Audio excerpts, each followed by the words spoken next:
ಇನ್ನು ಸಹೋದರ ವಿಕ್ರಮ್ ಸಿಂಹ ಬಂಧನ ಪ್ರಕರಣಕ್ಕೆ ಸಂಬಂಧಪಟ್ಟಂತೆ ಸಿಎಂ ಸಿದ್ದರಾಮಯ್ಯ ವಿರುದ್ಧ ಪ್ರತಾಪ್ ಸಿಂಹ ಪಿತೂರಿ ಆರೋಪವನ್ನು ಮಾಡಿದ್ದಾರೆ.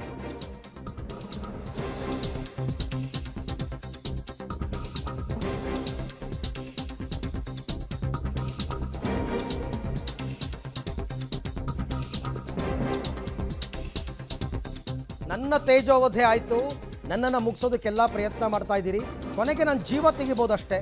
ನಿಮ್ಮ ಮಗನನ್ನು MP ಮಾಡೋದಕ್ಕೆ ನನ್ನ ಮೇಲೆ ಆರೋಪ. FIRನಲ್ಲಿ ಹೆಸರಿಲ್ಲದೆ ಇದ್ದರೂ ನನ್ನ ತಮ್ಮನನ್ನು ಅರೆಸ್ಟ್ ಮಾಡಿಸಿದ್ದೀರಿ. ಮನೆಯಲ್ಲಿ ವಯೋವೃದ್ಧ ತಾಯಿ ತಂಗಿ ಇದ್ದಾರೆ, ಅವ್ರನ್ನೂ ಅರೆಸ್ಟ್ ಮಾಡಿಸ್ಬಿಡಿ. ಆದರೆ ಇದು ಯಾವುದಕ್ಕೂ ಜಗ್ಗೋ ಮಗನಲ್ಲ ನಾನು ಅಂತ ಪ್ರತಾಪ್ ಸಿಂಹ ಗುಡುಗಿದ್ದಾರೆ.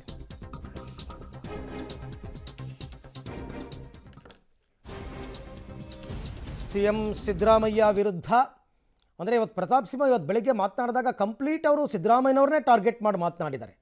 ಸಿದ್ದರಾಮಯ್ಯನವರು ಅಂತಂದರೆ ಮುಖ್ಯಮಂತ್ರಿಗಳನ್ನು ನೀವು ಟಾರ್ಗೆಟ್ ಮಾಡಿದಾಗ ಇಡೀ ಸರ್ಕಾರವೇ ನನ್ನ ವಿರುದ್ಧ ಪಿತೂರಿ ಮಾಡ್ತಾ ಇದೆ ಅನ್ನೋ ಅರ್ಥದಲ್ಲೂ ಕೂಡ ಅವ್ರು ಮಾಡಿದ್ದಾರೆ. ನಿಮ್ಮ ವೈಫಲ್ಯಗಳನ್ನು ಮುಚ್ಚಿಟ್ಕೊಳ್ಳೋದಕ್ಕೆ ನನ್ನ ಮೇಲೆ ಗೂಬೆ ಕೂರಿಸ್ತಾ ಇದ್ದೀರಾ. ಮಧು ಬಂಗಾರಪ್ಪ ಪ್ರಕರಣ ಡೈವರ್ಟ್ ಮಾಡೋದಕ್ಕೆ ಮತ್ತು ಅಲ್ಲಿ ಒಂಟಮೂರಿಯಲ್ಲಿ ಮಹಿಳೆಯನ್ನು ವಿವಸ್ತ್ರಗೊಳಿಸಿ ಇದು ಮಾಡಿದ್ರಲ್ಲ ಮೆರವಣಿಗೆ, ಅದನ್ನು ಮುಚ್ಚಿಟ್ಕೊಳ್ಳೋದಕ್ಕೆ ನನ್ನನ್ನು ಟಾರ್ಗೆಟ್ ಮಾಡಿದ್ದೀರಾ ಅನ್ನೋದು ಅವರ ಆರೋಪ. ಈ ತಿಂಗಳ 16ನೇ ತಾರೀಕು ಬೇಲೂರು ತಾಲೂಕಿಗೆ ಸೇರಿದಂಥ ಯಾವ್ದೋ ಜಮೀನಲ್ಲಿ, ಜಯಮ್ಮನವ್ರ ಜಮೀನಲ್ಲಿ ಮರವನ್ನು ಕಡ್ದಿದ್ದಾರೆ ಅಂತ ಹೇಳಿ FIR ಆಗುತ್ತೆ. ಅದರಲ್ಲಿ ರಾಕೇಶ್ ಶೆಟ್ಟಿ ಮತ್ತು ಜಯಮ್ಮ ಅನ್ನೋರ ಮೇಲೆ FIR ಆಗುತ್ತೆ. ಅಬ್ಸ್ಕ್ಯಾಂಡ್ ಆಗ್ತಾರೆ. ನಿಮ್ಮ ಕಾಂಗ್ರೆಸ್ ಸೋಷಿಯಲ್ ಮೀಡಿಯಾದಲ್ಲಿ ಫೇಸ್ಬುಕ್ನಲ್ಲಿ ಪ್ರತಾಪ್ ಸಿಂಹನ ತಮ್ಮ ಮರಗಳತನ ಮಾಡಿದ್ದಾನೆ ಅಂತ ನೀವು ಪೋಸ್ಟ್ ಹಾಕ್ತೀರಿ. FIR ಇರೋದು ಜಯಮ್ಮನ ಮೇಲೆ, ರಾಕೇಶ್ ಶೆಟ್ಟಿ ಮೇಲೆ, ಇನ್ನೊಬ್ಬ ರವಿ ಅಂತ ಅವನು ಅಬ್ಸ್ಕ್ಯಾಂಡ್ ಆಗಿರೋನು. ಪ್ರತಾಪ್ ಸಿಂಹನ ಸಹೋದರನಿಗೂ ಈ FIRಗೂ ಏನು ಸಂಬಂಧ ಇದೆ? 30ನೇ ತಾರೀಕು ಮಧು ಬಂಗಾರಪ್ಪನವ್ರ ಘಟನೆ ನಡೀತದೆ. ನನ್ನ ತಮ್ಮನ್ನು ಹೋಗಿ ನೀವು ಚೇಸ್ ಮಾಡಿ ಹಿಡಿಯೋಕ್ಕೆ ಅಂತ ಹೋಗ್ತೀರಿ. ಏನು ನನ್ನ ತಮ್ಮ ತಲೆ ಮರೆಸ್ಕೊಂಡಿದ್ನ? 2 ದಿನ ಮೊದಲೇ ಹೋಗಿ ಫಾರೆಸ್ಟ್ ಡಿಪಾರ್ಟ್ಮೆಂಟ್ ಅವ್ರು ಕೇಳಿದಾಗ ಹೇಳಿಕೆ ಕೊಟ್ಟು ಬಂದಿದ್ದಾನೆ. ನಿಮ್ಮ FIRಲ್ಲಿ ಅವನ ಹೆಸರಿದೆಯಾ? ಅವನ ಆರೋಪಿನ?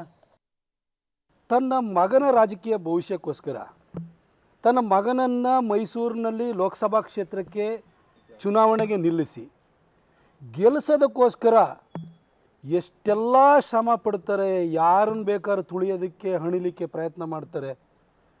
ಇದನ್ನು ಸಿದ್ದರಾಮಯ್ಯನವರಿಂದ ನಿಜವಾಗ್ಲೂ ಕಲಿಬೇಕು. ನಿಮ್ಮಂಥ ತಂದೆ ಎಲ್ರಿಗೂ ಸಿಗಲ್ಲ ಸರ್. ನೀವೊಂದು ಬ್ರಿಲಿಯಂಟ್ ಫಾದರ್ ಸರ್. ನಿಮ್ಮಂಥ ತಂದೆ ಎಲ್ಲ ಮಕ್ಕಳಿಗೂ ಸಿಗಲ್ಲ ಸರ್. ಮಗನ ಭವಿಷ್ಯಕ್ಕೋಸ್ಕರ, ಮಗನನ್ನು ಲೋಕಸಭಾ ಚುನಾವಣೆಯಲ್ಲಿ ನಿಲ್ಲಿಸಿ ಗೆಲ್ಸೋದಕ್ಕೋಸ್ಕರ ಅದಕ್ಕೆ ಪ್ರತಾಪ್ ಸಿಂಹ ಅಡ್ಡಿಯಾಗಿದ್ದಾನೆ, ಅವ್ನ ಕುಟುಂಬನೇ ಮುಗಿಸೋಣ ಅಂತ ಹೇಳ್ಬಿಟ್ಟು ಇಷ್ಟು ಹೋರಾಟ ಮಾಡ್ತಿರಲ್ಲ ಸರ್ ಮಗನ ಭವಿಷ್ಯಕ್ಕೋಸ್ಕರ. ಇಂಥ ತಂದೆ ಎಲ್ಲರಿಗೂ ಸಿಗಲ್ಲ ಸರ್.